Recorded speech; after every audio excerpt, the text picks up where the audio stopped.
배우 노영국 씨가 올해 75세로 별세했다는 비보가 알려지자 연예계는 큰 슬픔에 빠졌습니다. KBS의 주말 드라마 효시민의 각자도생 측은 배우 노영국님께서 새벽녘 심장마비로 갑작스럽게 세상을 떠나셨다고 알렸는데요. 노영국은 현재 KBS 주말 드라마 효시민의 각자도생에서 태산그룹 회장 강진범 역으로 출연하여 시청자들을 만나고 있었기에 갑작스런 비보는 충격을 더했죠. 방송 2회 만에 비보가 전해지면서 효시민의 각자도생은 유작이 됐습니다. 1948년생인 노영국은 1967년 연극배우로 연기에 첫 발을 내디딘 후 왕성하게 활동하다 1974년 MBC 공채 탤런트 7기로 정식 데뷔했으며 수사반장, 빛과 그림자, 고교생 일기, 대추나무 사랑 걸렸네, 여명의 눈동자, 대왕 세종 태종 이방원 등 굵직한 작품에서 활약했습니다. 노영국 씨가 갑작스럽게 별세하자 그의 전처였던 서갑숙 성고백 내용이 다시금 회자되고 있는데요.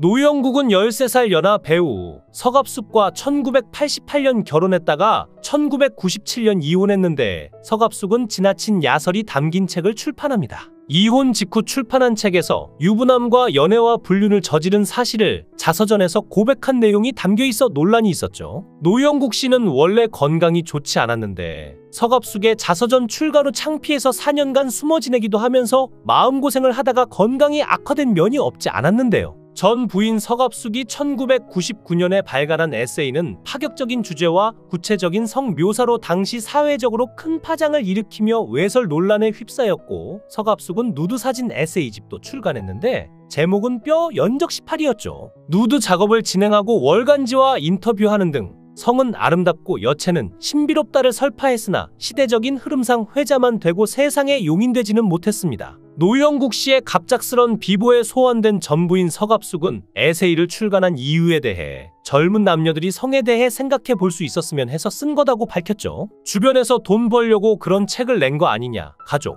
특히 네 딸들한테 어떤 상처가 될지 생각 안 해봤느냐고 말들이 많았는데 요즘 들어 생각해보면 그때는 왜 그런 생각을 하지 못했을까 생각이 들기도 한다며 약간의 후회하는 마음을 드러내기도 했는데요. 노영국은 생전 논란이 됐던 서갑숙의 저서에 대해 이혼 후 극단을 하면서 빚진 것을 해결하려고 수필을 쓴다고 하더라며 내 얘기는 하지 말아달라고 부탁했다고 뒷이야기를 전하면서 실제 책에는 제 얘기가 없는데 출판사에서 책을 팔아야 하니까 나와 서갑숙의 잠자리 이야기가 있는 것처럼 홍보했다면서 안타까움을 드러냈었죠. 노영국은 서갑숙이 책에서 그와의 결혼 생활을 적나라하게 묘사해 한동안 사람들 만나는 걸 기피했지만 서갑숙을 원망한 적은 없었고 책 덕분에 돈 벌어 빚도 갚고 집도 샀다고 하기에 수고했다고 말해줬는데 책 때문에 방송 활동을 제대로 못하고 있어 안타깝다고 전했죠. 18년 전 연극 무대에서 만나 13살의 나이 차를 극복하고 결혼해 두 아이를 낳은 사이인 만큼 노영국은 서갑숙에 대한 마음이 남달라 보였습니다. 서갑숙은 이혼 후 출간한 에세이집에서 구체적인 잠자리 묘사로 외설 논란에 휩싸이자 당시 출연 중이던 드라마에서도 하차해야 했고 노영국 역시 그때만 해도 저는 을의 입장이었고 창피해서 4년간 숨어 있었다고 전했죠. 노영국은 아침마당에 출연해 숨겨놓았던 자신의 삶을 이야기하면서 과거사도 털어놓았는데요. 그는 고향 선배인 박근영의 부인 이수정 덕분에 연극을 하게 됐다고 전하며 서갑숙과의 이혼에 대해 지금 생각하면 제가 더 똑똑했더라면 어땠을까 하는 미안한 마음도 있었다면서 고부 갈등으로 서갑숙이 힘들어했다고 전했죠. 그는 나만이 가지고 있는 특수한 가정 환경이 있었다며 아버지가 사업이 실패하고 어머니 동생들이 다 함께 살았다고 회상했습니다. 노영국이 워낙 굴곡 많은 삶을 살아왔기 때문에 자연스럽게 관심이 쏠렸는데 그는 어린 시절 전기가 안 들어오는 곳에 살아서 무서울 때마다 노래를 불렀다며 노래를 좋아하고 가수로도 활동하게 된 이유를 전했죠. 이어 과거 아버지가 사업이 실패해 스트레스가 많았고 고등학교 때는 폭력적인 학생이었다고 방황하던 시절도 솔직하게 이야기했습니다. 그의 입에선 어린 시절 폭력 학생 주동자였다고 스스로 고백하며 이 때문에 학교를 떠나게 됐다며 요즘 학교 폭력 학생들도 애정 결핍이 있을 것이라고 덧붙이기도 했는데요.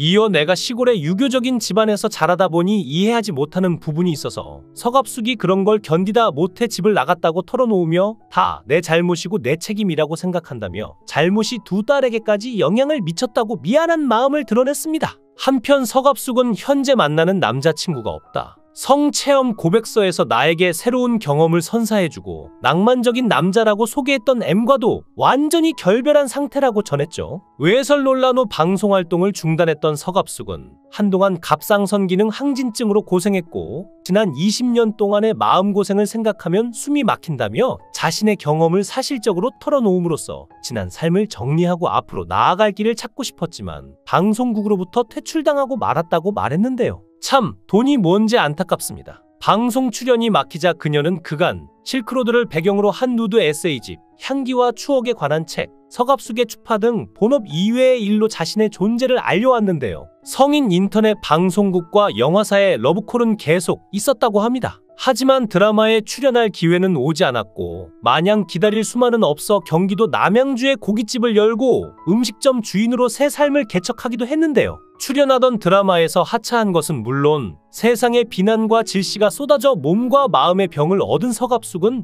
친정어머니와 두 딸과 함께 조용히 살았지만 세상과 싸우는 것만으로도 버거웠기에 어린 딸들을 살뜰하게 챙기고 보살피기 어려웠다고 합니다. 엄마의 자리가 비워진 동안 딸 노희정 씨는 모든 것을 혼자 감당해야 했고 힘들고 외로울 때마다 엄마에게 도움을 요청했지만 엄마 서갑숙은 늘 흘려들었죠. 그러자 노희정 씨는 점점 엄마에게 마음의 문을 닫아버렸다고 하는데요. 방송에서 딸은 서갑숙에게 엄마 때문에 내 어린 시절이 좋지 않았다며 나는 어려서부터 주변 사람들 눈치, 엄마 눈치 다 보고 살았다고 고충을 털어놨죠. 딸은 나라면 내게 딸이 있다면 딸을 위해서 그런 책을 쓰진 않았을 것이라고 했는데요. 서갑숙은 주변으로부터 돈 벌려고 그런 거 아니야. 넌 네 가까운 가족, 네 딸들한테 어떤 상처가 될지 생각 안 해봤어? 등의 이야기를 들었다며 모든 걸 그 어린 나이에 다 가슴에 안고 살았을 것이다. 생각해볼수록 예전에는 왜 그렇게 몰랐을까 싶다고 후회하며 딸에게 미안해했죠.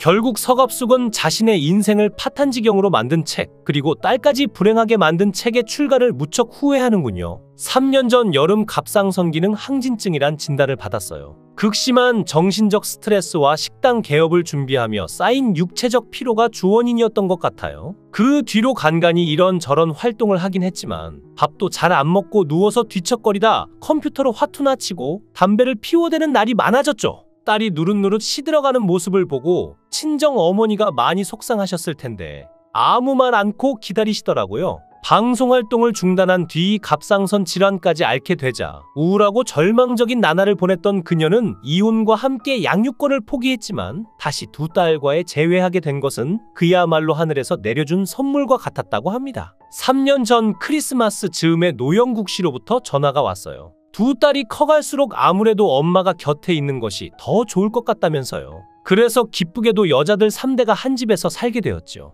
97년 이혼 당시 7살, 10살이던 두 딸이 어머니와 단둘이 사는 자신과 지내는 것보다는 시어머니와 조카 등 식구가 많은 남편과 지내는 편이 낫다고 판단해 양육권을 포기했던 서갑숙은 그 후 노영국이 재혼을 하자 아이들이 새엄마에게 적응하도록 일부러 만남을 자제했다고 합니다. 그런 탓에 노영국 씨가 아이들이 엄마와 사는 것이 낫겠다고 보내주자 내심 걱정스런 마음이 들었다고 하는데요. 사람은 살면서 기쁜 일도 겪지만 이런 일보다는 슬픈 일이나 어려운 일을 더 많이 겪습니다. 기쁨이라는 감정은 한순간에 지나가지만 슬픔과 어려움은 오랫동안 우리의 마음을 괴롭히기 때문이죠. 탤런트 노영국 씨 역시 기쁜 일이 조금 있었다면 슬픈 일이나 어려운 일을 훨씬 더 많이 겪었습니다. 노영국 씨는 이후 2006년 동갑내기 헤어 디자이너 안영순과 재혼하였고 이후로는 배우보다는 가수에 전념했는데 앨범을 발매한 적도 있으며 가요 무대나 전국 노래자랑에도 출연하기도 했습니다. 그는 드라마 은혜의 땅에서 나와 직접 노래도 불렀는데 이 노래는 운동권에서 큰 인기를 얻어 많이 불리우던 바 있었죠. 또한 그의 얼굴이 이슈가 되기도 했는데 누가 봐도 그가 70대라고 하는 것을 믿기는 어려운 동안인데요. 저 역시도 50대 후반 정도로 봤는데 놀랍네요.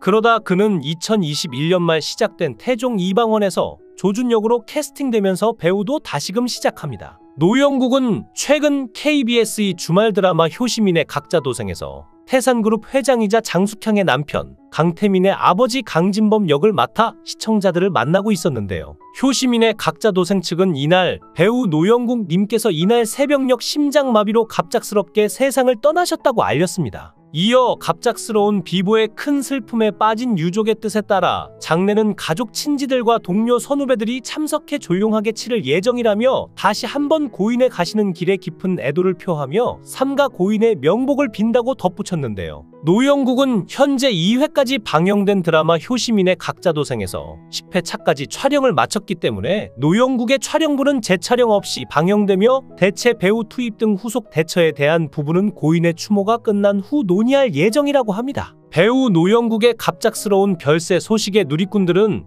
효시민의 각자도생에서 회장님 역할 맡았는데 갑자기 사망으로 인한 하차라니 충격적이다. 노영국 사망 원인이 심장마비. 너무 무섭다. 갑작스러워서 삼가 고인의 명복을 빈다 등 안타까움을 표했는데요. 서갑숙은 이혼 후에도 고인과 왕래하면서 지냈다고 전하며 아이들이 있으니까 아이들 관련해서 문제 있을 때 의논하고 그렇게 지냈다. 최근에 연락 나눈 적은 없다며 안타까움을 전했죠. 고인의 장례식장은 서울 한양대학교병원 장례식장 8호실에 마련됐고 발인은 20일 오후 12시 20분 진행되며 장지는 서울시립승화원입니다. 모쪼록 안타깝게 별세한 그가 하늘에서는 아무 고통 없이 편안한 날들을 보내기를 바라며 고인의 명복을 빌겠습니다. 영상을 끝까지 시청해 주시고 귀한 시간 내주셔서 대단히 감사합니다. 구독, 좋아요 꼭 부탁드립니다.